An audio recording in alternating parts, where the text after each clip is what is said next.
Hello, my friends. Happy New Year.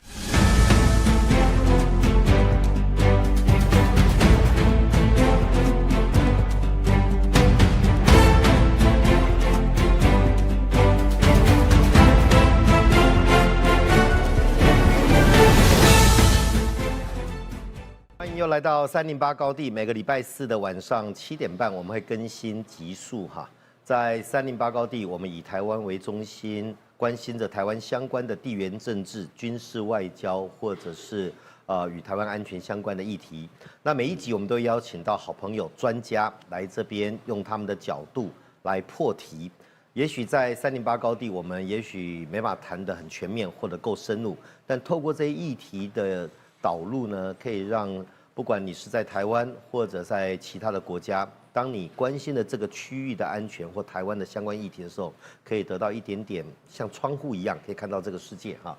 那我们308高地呢，每个礼拜四播出，那也希望你现在不管是透过三立的94要客诉，我们要谢谢三立提供这么好的棚哈，而且还跟我们联播。如果你经过三立94要客诉看到我们，记得搜索一下308高地。订阅、按赞、分享、开启小铃铛，你的订阅会让我们得到很大的鼓励。你的订阅也可以让更多人接触到我们的频道。那也谢谢今天电视台也同时跟我们联播。而在我们播出的时候，所有的donate，所有你捐出来的款项，我们分毫都不会拿来用在节目里面，全数留在账户里。等到国军弟兄姐妹因为演训或任务发生了我们不想看到的事情的时候，我们会全数把它用在上面哈。也谢谢方老板哈，这个统一数位，我要看一下，统一数位，对，他是一个翻译专家哈，他每个月都协助我们赞助我们这一个摄影棚的需求，特别谢谢方大哥。那今天我们邀请到的来宾，我们要改成英文模式，English version。Yes.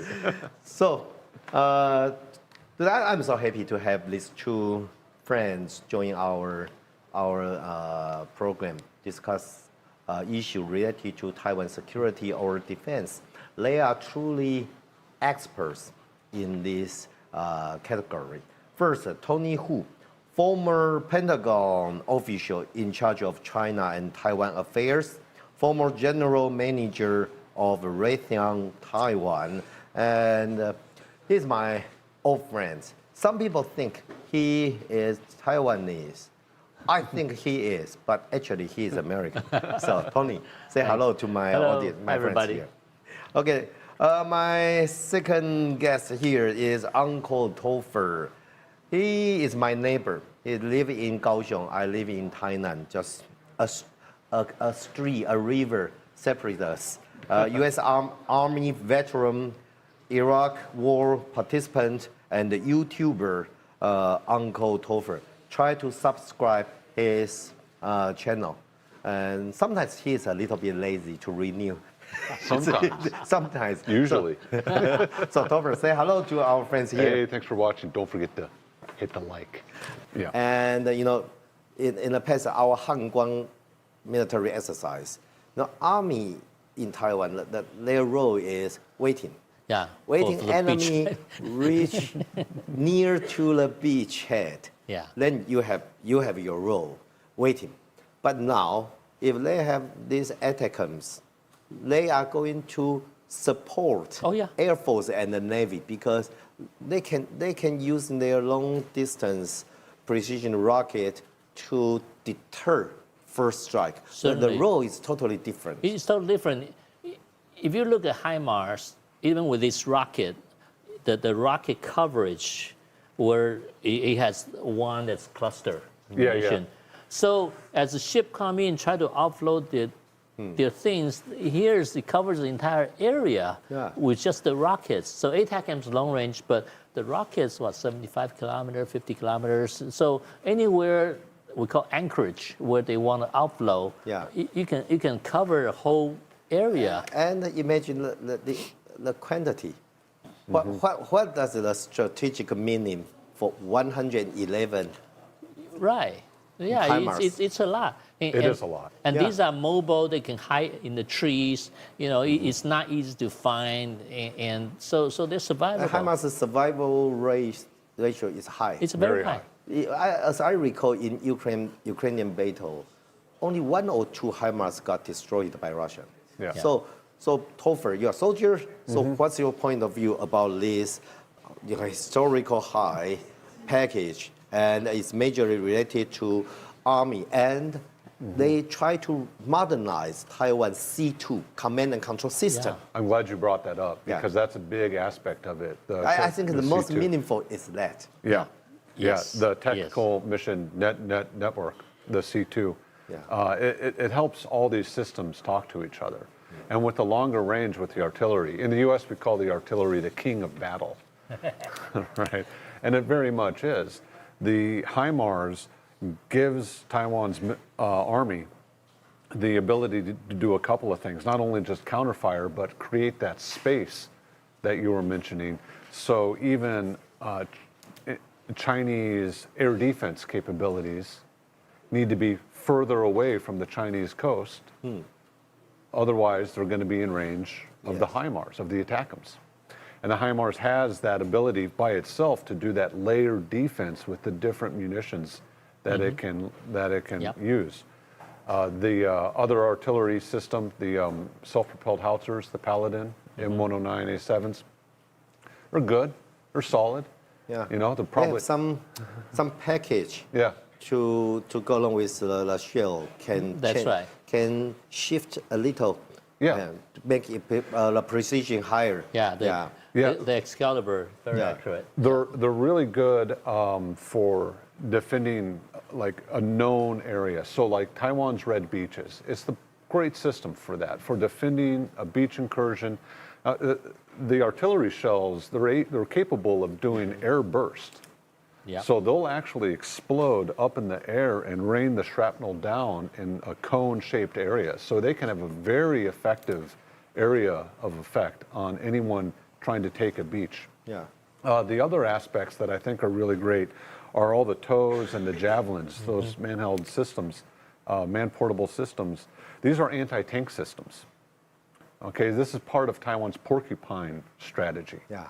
And they can be hidden all over the island. You can have guys in a truck. It doesn't have to be a Humvee. It doesn't have to be a military Humvee. And it could be loaded with Javelin missiles. Yes. It can take down all the amphibious tanks and infantry fighting vehicles that China would attempt to use. So very easy to hide, very survivable. All these systems that we talked about are very mobile. They can fire and then move. Yeah. And they're very effective at defense. It's great stuff for Taiwan. It's exactly what Taiwan needed, in my opinion. The good thing, one of the really good things about the Paladins, those M109A7s, is that they have a very strong logistic chain, the strongest in the world. Now, you might say that, Korea's got a better artillery. And I would say, yeah, you're right.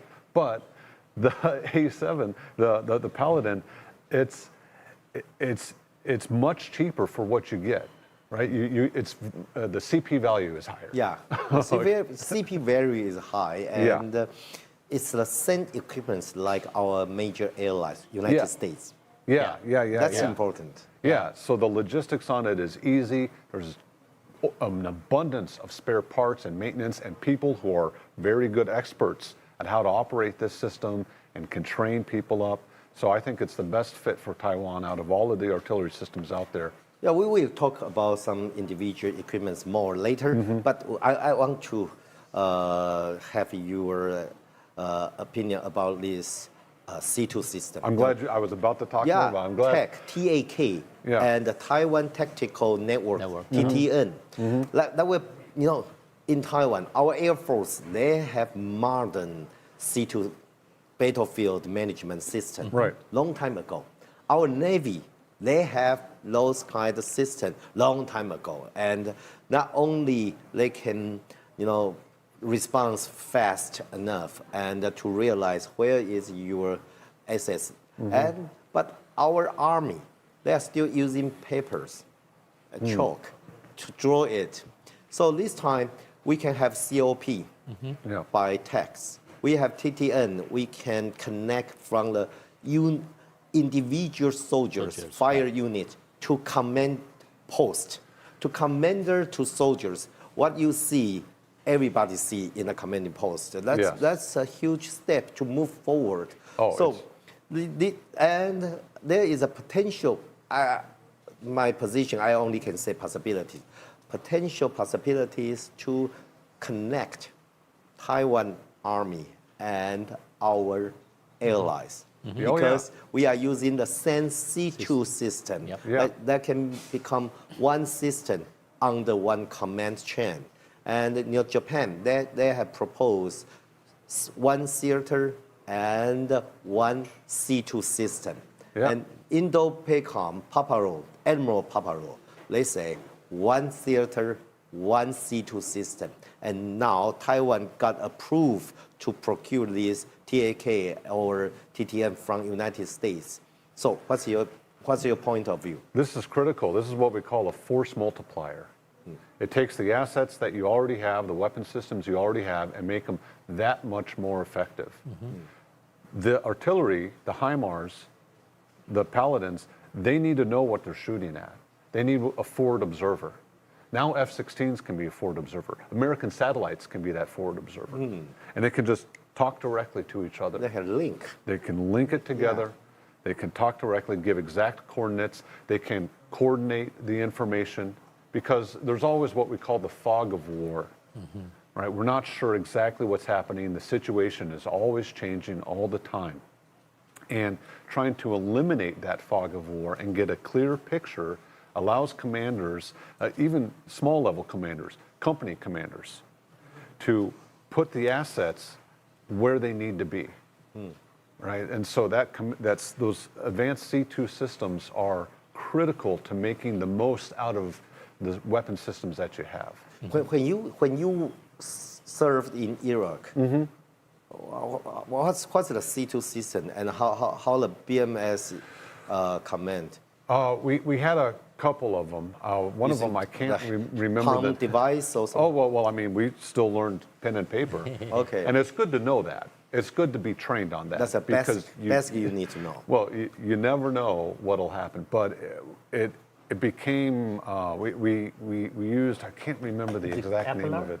Did you use Epilar? No. It's like MLS Lite, something like that. I forget. That's the individual. Yeah. And then we actually took a civilian system, which is used for following truckers when they drive trucks all around the U.S., and we adapted it to our. It's called like Blue Force tracking. Is what we ended up calling it. Yeah. So Blue Force Tracker.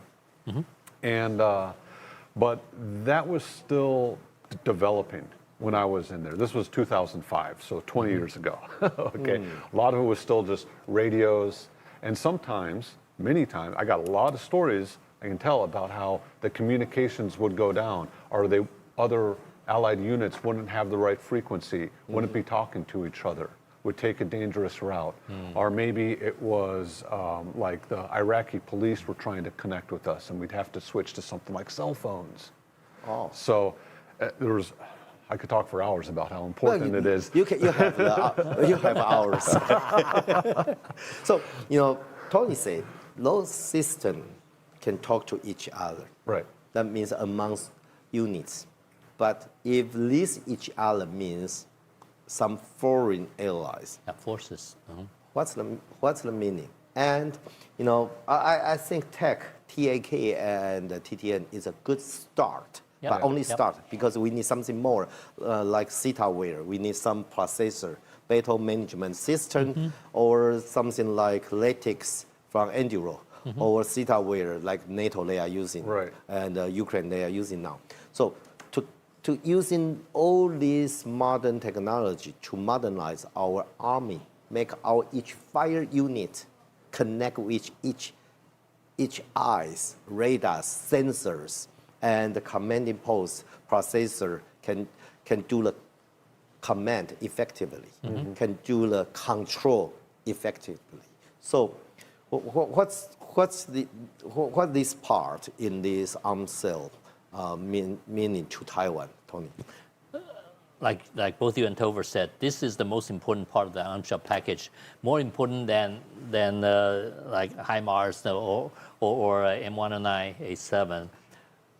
This system can bring synergy from all of your weapon systems. Yeah. Okay, it creates a situation where it is 1 + 1 = 3. So it allows better coordination of fire, where you can focus your energy on point of contact. Okay, you don't have your forces spread out, worrying, oh, enemies might be coming here, I have to be here. No, enemies here. Because of the information, you focus your power at where the point of contact, so you don't waste your people standing there waiting for something. Well, people over here needs help. And don't let two fire units to shoot the At same the target. Yeah. And also deconfliction, fratricide. Yeah. Okay. Right. These are the things that will give you that deconfliction, where people knows their own mission. Okay, I got this. You go do that. Okay. So this system is a good investment. It's an investment Taiwan needed for a long time, as you mentioned. Yeah, we want this for a long time, and we don't have enough money. So sometimes Army always be sacrificed because Air Force, Navy is critical. If you look at this package in a congressional notification, this thing is the most expensive one. This is a $1 billion notification just for this tactical system. Yeah, and that's the beauty of increasing defense budget. Right, you can do this. If we expand our defense budget, we can procure something we need for a long time. That's the items for this package. Okay. Yeah. So TMN. Yeah. Taiwan Battle Management Oh, actually, Network. it's not. I thought it's the most expensive. $1 billion US dollar. $1 billion right? US dollars. Yeah. And this is only a start. Then we need something like IBCS. We need something like latex. We need AI. We need guard points of view. Exactly. To overwatch the battlefield. That will make our defense more lethal. More effective. More cost effective too. Yeah. So besides this TAK and TDN, Artillus 700M. Right. Yeah. 600M. Yeah. I will say let's start. This is Army stuff to anti-tank. But last time me and Topher, we go to have a watch in Taipei, the exhibition. Artillus, a triangle, torpedo-like, the intelligence mine, and some low-cost, precision, long-range missiles, anti-ships. It's loitering too. Yeah, loitering too. So it can just stay up there until it finds the target. So if you look at this, it's related to anti-amphibious attack. Yes. Anti-tank. For example, AH-1W. Now we have AH-64. Right. But AH-1W is old. We need to extend the service lifetime. Yeah. But Cobra is excellent, especially for Taiwan, where it's mountainous, because they deploy just near my office in Tainan. Yeah, because they can hide behind the terrain, pop up, shoot, and go down. This is not good in a desert environment, but in Taiwan's environment, Cobra is excellent. I thought for a while that with drones, that attack helicopters were going to be phased out, that they're not necessary anymore. But then I started to see a lot of footage in Ukraine where they were using attack helicopters and just helicopters with door gunners to shoot down the glide drones, those cheap Shahed drones. Shahed, I'm not sure. Shahed. Anyways, those glide drones. What China would probably use something similar. Glide drones coming in. They're not very smart. They can only go to something like a machine gun to shoot down those drones. Yeah, but the Cobra would be a great defense against those drones. Cobra's also really good at anti-tank as well. Yeah. And like Tony said, Taiwan's a great environment for attack helicopters. Helicopters are great at hiding behind hills and mountains and then popping up when you need them and going away. The terrains of Taiwan, we have advantage. Oh, absolutely. Yeah. So I wouldn't recommend that Taiwan buy more Cobras, but I think it's smart to buy the maintenance package to keep the ones that they have running. There is a sequence. Yeah. Our allies in the United States, they say, you cannot control the air. So if you procure so many helicopters, major tank, PLA, they dominate in air. They're going to kill everything like this. Yeah. So you need asymmetric capacity. Yeah. I agree part of this, but there is a dome. We have so many defense missiles can create air, a space. Maybe Taiwan, we cannot dominate this air, but they cannot either. Yeah. Russia and Ukraine is a great example. That is the key point. When I hear people talk about, China is going to control the air and the sea. No. Just because Taiwan can't totally control. They can't either because Taiwan's surface-to-air missile. We need to, we need to remind this, it's different things. A bookmark for our friends watching our show. Even Taiwan cannot control our air. Doesn't mean China control the air. Exactly. Or the sea. Yeah. Or the sea, because when they don't have freedom of action in the air or the sea, they don't control it. Mm-hmm. In Iraq, United States had control of the air because Iraqi airplane wasn't flying, and we can do whatever we want. We had the freedom of action. Mm-hmm. China will not be able to get the freedom of action. They come over, they're gonna get shut down. Yeah. So they don't have control of the air just because Taiwan might not have control of the air because Taiwan can't fly the airplane all the time, but China don't have control. It's not equal. Doesn't mean Taiwan don't have control, China have control. No, it's not equal. And Topher said we need more like this AH-1W or AH-64E, but it's expensive. In Taiwan, our spatial tolerance is our advantage. Oh yeah.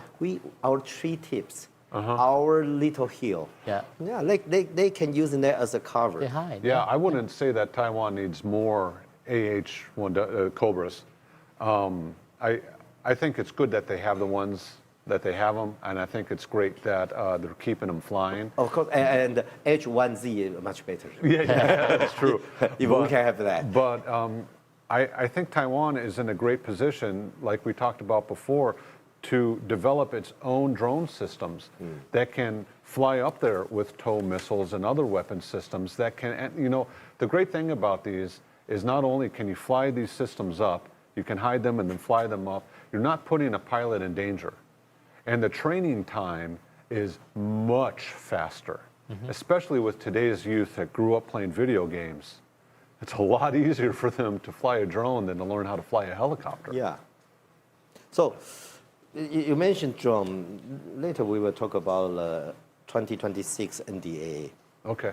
And before that, I would like to ask one question about denial defense. What's the denial defense? And to compare with the traditional deterrence models and the real operational terms. So, Tony. Well, the denial deterrence focuses on getting the enemy to think they won't win no matter what, okay? Get them to think there are so much factors against them, such as the weather, the terrain, the coalition forces, that you basically deny them even the thought of starting something, of winning, that they can win.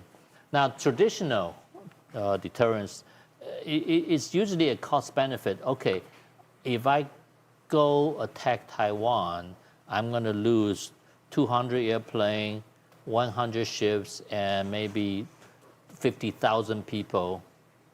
Okay, it's worth it. Let's do it. That's traditional. It's a traditional. It's a cost factor, cost-benefit factor. Now, denial is trying to get them to think in the very beginning that there's no chance of winning. Don't start. There is no way, no matter how much resources put on it, you just can't win. So don't start. So that's the two differences. Okay, so Topher. Yeah, so typically the idea of deterrence has been used in like Tony said, like a punishment. Maybe those are sanctions, it's an economic punishment, or if we do this, if we invade Kuwait, then the U.S. is going to attack us. You know, it's a punishment, but it doesn't really stop the action from happening. The denial idea is to make it too costly to even do it in the first place. Yeah. That the chances of success are not guaranteed. Right. Yeah, this concept brought by Paparo. Right. Admiral Paparo. And Paparo, I think he's a soldier with philosophy. Oh, yeah. Yeah. He described the hell-like war zone in Taiwan Strait, and we are already under the sea, on the surface, in air. We are near Taiwan. We are everywhere. And he brought this concept, this denial defense, to remind Beijing. Yeah. Not today. Don't do something You stupid. can't win. Yeah, you cannot win. Yeah. Don't it'll cost you too much. Yeah. That all this military buildup that you've had, you're going to be facing 10,000 sea drones. Yeah. You know, there's going to be landmines. We cannot rely on Beijing or Xi Jinping's reason, because sometimes autocracy is something beyond our imagination. Well, and we don't know if he might be getting bad information. Yeah, like Putin. Well, yes. Putin in Moscow think he could conquer Ukraine within 72 hours. That's a joke now. And if he could realize at the very first time, very beginning, later, it's going to take my 3 years, and I cannot even conquer Donbass. Then maybe there won't be a war at the very beginning. Yeah. That's the danger when dictators surround themselves with yes men. You know, and the bad thing is Xi Jinping is doing that right now. All these military professional generals being removed because they say, hey, we can't do it. You know, gone. Next guy. Oh, yeah, we can do it. When you surround yourself with yes men, then that check is gone. Yeah. And everybody say, well, we can do it. Let's go. That's the difference between autocracy and democracy. Because absolutely. Democracy, ruling party, even you think they all are yes men, but you have opposition party. They can provide different opinion. But in autocracies, no yes man will survive. No man will be killed. Right. Even just having the freedom of the press. And the freedom of speech. The people themselves can say, hey, this is a bad idea. They can't say that in China or in Russia. If we all agree, Tony say, someone is surrounded by yes men, that will be dangerous for himself. Right. And the democracy won't deny that kind of possibilities, but autocracy will create that kind of environment. So that's what we believe in, why we believe in democracies. So we move to NDAA 2026. Okay. In my point of view, there are four major things that we can talk about this. First, this 2026 NDAA, signed by Trump, now it's effective now, and it requests United States to establish a supply chain of drone and anti-drone in Taiwan. And second, require United States to provide training program, Coast Guard, bilateral or multilateral exercise for Taiwan Coast Guard, United States Coast Guard, or Japanese Coast Guard, Philippine Coast Guard, even Australian Coast Guard. The third part will be military training, provide more and a larger scale of military training program for Taiwan by United States. And this NDA also provide FMS for grants, 1 billion to Taiwan. And this remind me, your friends provide 1 billion for free to you, and our two opposition parties still blockade our own regular defense budget and the special budget. It doesn't make any sense. So, let Topher do it first. What do you see through this 2026 NDAA? Yeah, I think that Trump is, and the U.S. in general, the Trump administration in the U.S. is really leaning in to that idea of the agile combat employment, right? They're arming up the second island chain, putting in a lot of effort into Guam, and coordinating efforts with Japan, Taiwan, the Philippines. So, and the development of new systems is happening rapidly, especially with some really exciting new companies. We talked a little bit about Anduril before. And more than that. Yeah, that's just one of the companies. Yeah. But yeah, you know, they have a headquarters now in Taipei. They have one in Tokyo. They have a manufacturing center in Australia. You know, their whole concept is providing precision weapons at low-cost manufacturing. So that type of development is moving away from the idea of super expensive precision strikes and adding to into precision, but with quantity, like swarm attacks, right? I think that's a perfect strategy. Great. And the U.S. is also investing in developing in systems like Rapid Dragon. This is that palletized drop system. Yeah. So any cargo aircraft, even a helicopter, bomb truck. like a Chinook, it could be a cruise missile bomber. Yeah. So there's a lot of really smart, common sense things that are happening here, and all of it is focused on deterring China from expanding out into the first island chain. The U.S. is not developing all these systems to deal with cartels in South America. They're not doing it to deal with Russia. This is completely designed. All of this that we've been talking about is completely designed to deter China and establish that peace through strength ideology. Yeah, in Taiwan, some experts said, based on NDA 2026 and United States' latest NSS National Security Strategy, Trump administration, they are working on a map of security, and Taiwan is on the major position of this map. I think it's correct. I think so. Yeah, and even Tony think, you know, the overmatch brief is some. I agree with that. Something related to budget, but he provides some question. For example, China has a lot of low-cost ammunition, drones, missiles, rockets, and they are already in position. And this overwhelming ammunition readiness will create some, some to prevent United States provide some kind of help, or from Japan, A to AD. That's the question introduced by overmatch brief, but the answer provided by NSS. NSS say we need to produce more low-cost, high-precision, and the disposal deployment in this region. Yeah, that's spread out. Yeah. Spread it out in this region. Yeah. So NSS is some kind of answer to the overmatch brief. Did you notice NSS also used the word overmatch, except it's used that United States need to maintain an overmatch capability against China. So overmatch brief is some request for money, and the NSS is the answer. What we need the money for. To maintain an overmatch against China, right? So, I would like to hear your opinion about this NDAA.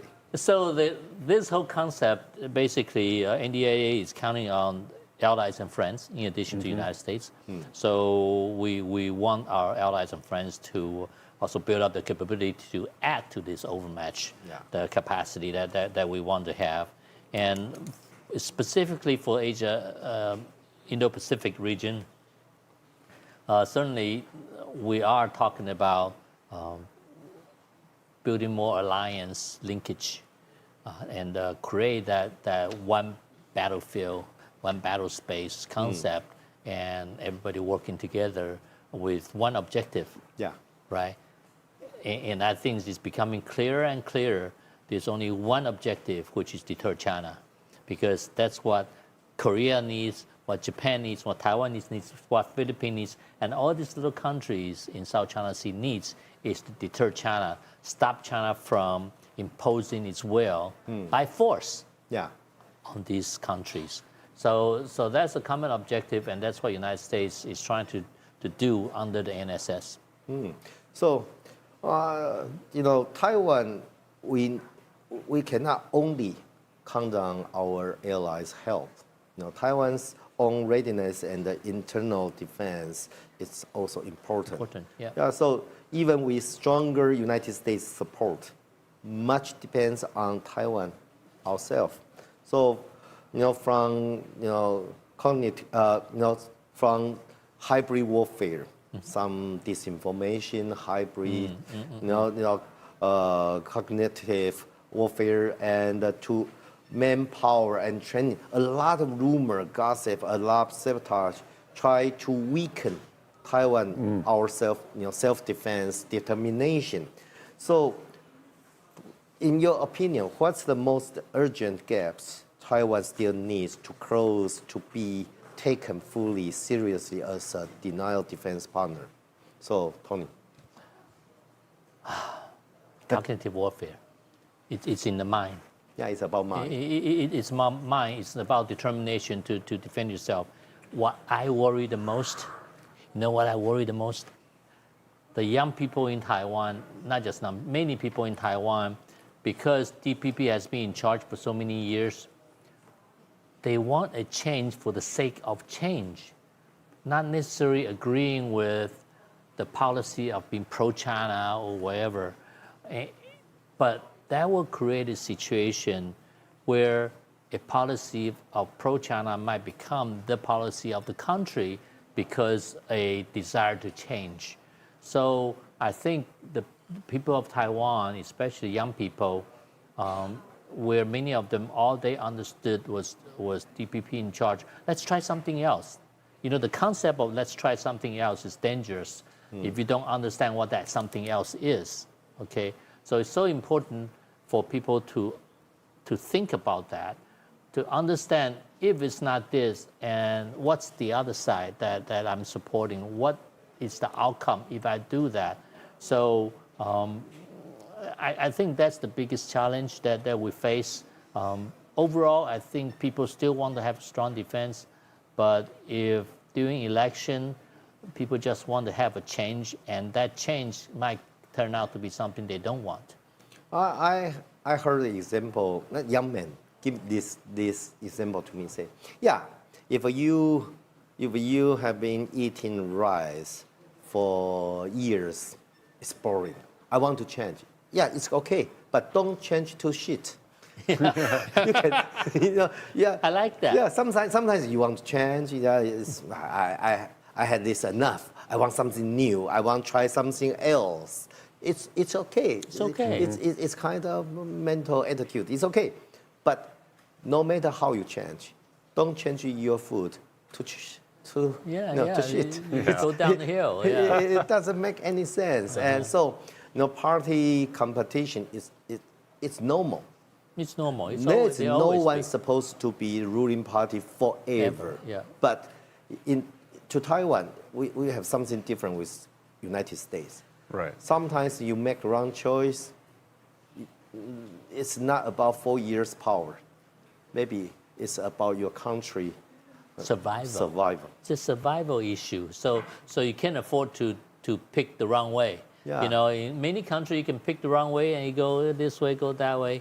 In Taiwan, you can't afford to pick the wrong way, because if you pick the wrong way once, that may be the end of this country. Yeah, so on the other hand, opposition party, if you want to become the ruling party, you need to make our people feel safer. Safe.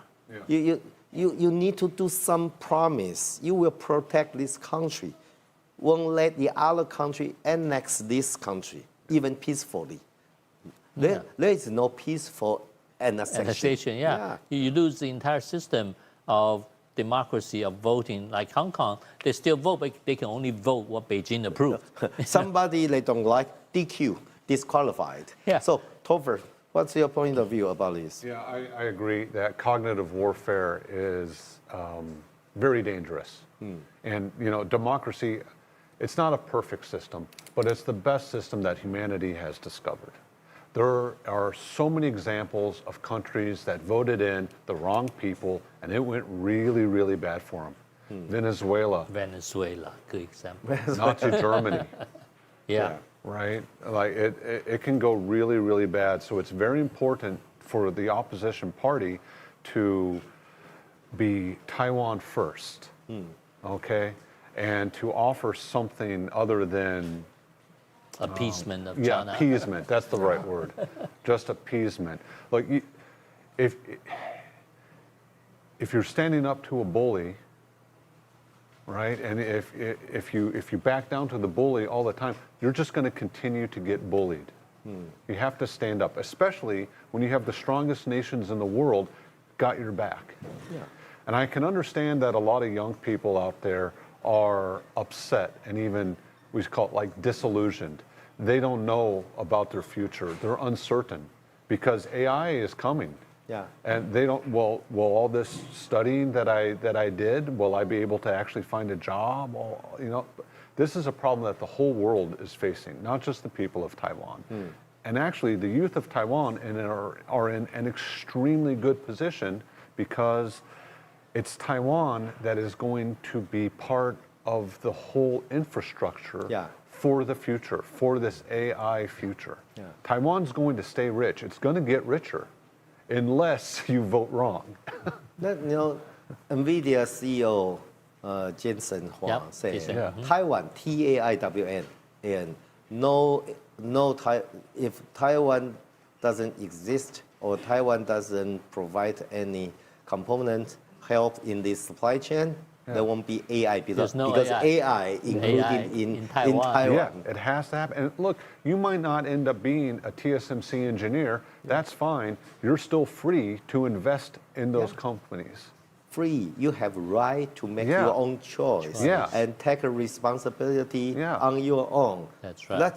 That's a difference with autocracy. Right. You have the free. Well, you know, they think that Elon Musk's SpaceX will be a public company in 2026. Yeah. The people in Taiwan have the freedom to invest in companies in other markets outside of Taiwan.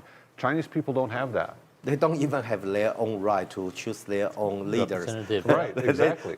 You know, some Chinese guys say, we respect Taiwanese. We will give you a right to make your own choice. We have that already. We don't need to be. We don't need to be you. We have that already. Exactly. You don't have to give us. We have it. So I think they have to be very careful not to give that up. I think that Taiwan can make a couple of improvements as far as you know, fighting that cognitive warfare. They do a good job at fact checking. I honestly don't think that's enough. You know, because the damage is done once someone sees the message. So I think trying to actually get more influencers on the side of Taiwan is important, and especially in the English-speaking world. I also think that the Army, the Marines in general, I'm not so sure about the Air Force and the Navy, but I think that these, we'll just say Taiwan's armed forces, needs to move kind of away from the old style of thinking of just tough it up, suck it up, and understand that the soldiers are a huge asset. Yes. Very, very important. People don't want to join a 20-year career if they think they're going to be bullied and abused for 20 years. Agree. Right? And doing things like getting rid of easily preventable injuries, dehydration, heat stroke, paying attention to the needs of the soldier, addressing issues of bullying, that type of stuff. I think that needs to be a bigger priority in Taiwan's armed forces, because you need to give the youth a reason to want to be in the military past money. It has to, I mean, obviously pay them well. It's a tough job. But you know, they want to have the feeling of being valued. And that honor of serving. To make soldiers, young people, realize they mean something. to this country. And they do, not just this country, not just Taiwan. To the world. It's the front line of the entire world. Yeah. The free world depends on Taiwan's military and Taiwan's youth to join up and serve. And, you know, there's a lot of young men and women out there who want to do that. Yeah, we are at the best moment in history. Yeah. Look at what's the change in Japan. Look at the first island chain. Look at the arms sale. Look at those items our allies, they are willing to provide. Look at G7, G20, all kind of international meetings. Taiwan's security and stability always comes to the top 3 issue. Yep. It's never happened before. Right. Yeah. So we have the brightest moment this time, and inside we have so huge challenging situation we need to deal with. So, you know, I heard a sentence from John Bolton. Maybe this sentence is from Reagan. He said, you know, strength is not provocative. Weakness is. Right. Right. Very. Yeah. Some people think, you don't want to provoke China. Don't buy weapons. Don't make friends with your allies. Keep yourself vulnerable. Make Chinese happy.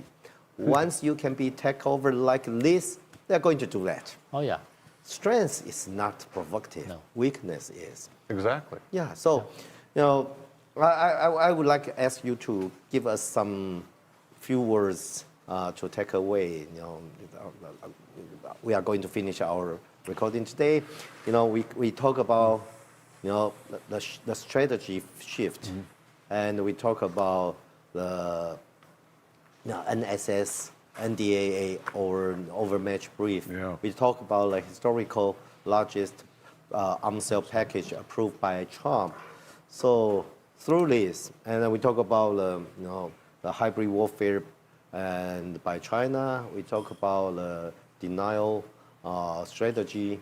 So if you have a couple minutes to give your words to Taiwanese people or to our allies, what you want to say, Tony? You know, because of China's aggressiveness, right now, Taiwan, the Republic of China on Taiwan, is becoming so well known, so well liked in the world. It has, like you said, it has never been like that before. And in addition, because of China's aggressiveness, the entire region is united together against China in accordance with their own national interest, and they see Taiwan as a part of that overall place that can contribute to their national interest. Just like Japan said, something happened to Taiwan, it's going to happen to Japan. So it's so important for Taiwan to take advantage of that situation, to promote Taiwan's own freedom and democracy and the core value of Taiwan that have been upholding, and match that with the freedom-loving country, the 志同道合, those countries, so that like-minded countries, so that Taiwan's strength is not only your own strength, but the global strength, and that becomes a denial deterrence, so that Taiwan can continue to maintain a very peaceful and free and democratic society. And we hope that society can be passed on to my son, my grandson, and eternity. Yeah. Yes, I agree. That's our responsibility for this generation. So Topher, what's your words to our people or our allies? I think Taiwan is in a situation where they have enormous opportunity over the next couple of years. We talked about how Taiwan can increase its defense budget, use that to build an industry within Taiwan, an industry that can not only protect Taiwan, but also strengthen its ties with its powerful neighbors and with the United States. Taiwan's also at the cusp of a huge technological leap that is about to take place, that's going to affect the entire world, all of humanity. And Taiwan is at the center of that. So ensuring to keep Taiwan free, voting smart, serving your nation, this is a critical time to do that. And it's a time where Taiwan, if it makes the right decisions, can become even wealthier, even more important to the entire world.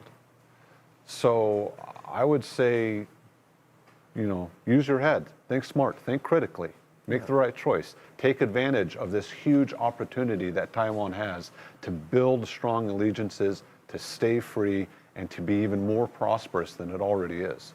Yeah. So if there's one takeaway from today, it's this. That's my words.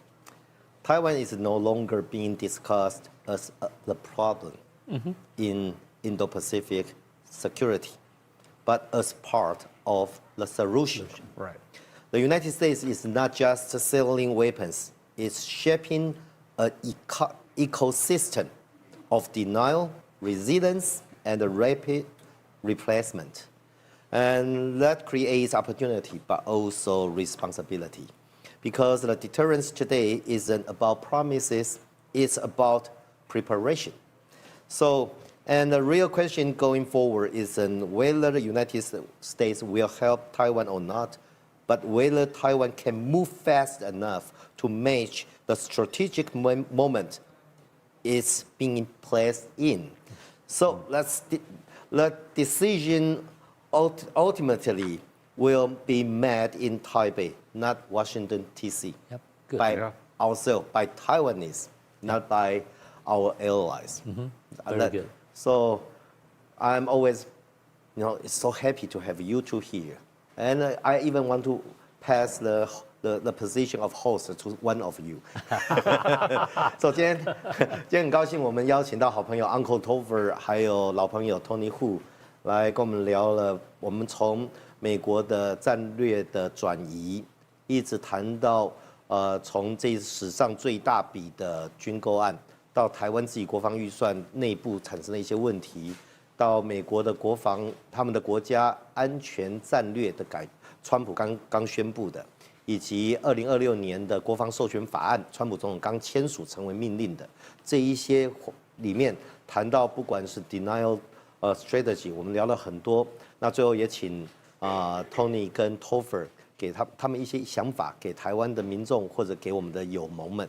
那真的谢谢 ，Thank you Tony and Topher. Thank you. And I hope we can see you, maybe once a month or every week. Okay. So 非常谢谢你的收看。如果你还没有订阅，记得订阅、按赞、分享、开启小铃铛。308高地从台湾的视角关心着，不管是军事安全、地缘政治、外交、国安等等。那每一个礼拜我们都邀请到好朋友、专家来分享他们的想法哈。那如果你有任何的意见，也欢迎随时跟我们联络。那也谢谢你的 donate， 谢谢方大哥的赞助哈。我们希望在308高地这个高地上，我们可以仰望，我们可以看着台湾海峡，然后我们台湾的自由、民主、繁荣、富裕可以一直传下去，因为这里不是别人的地方，是我们自己的国家、自己的家园。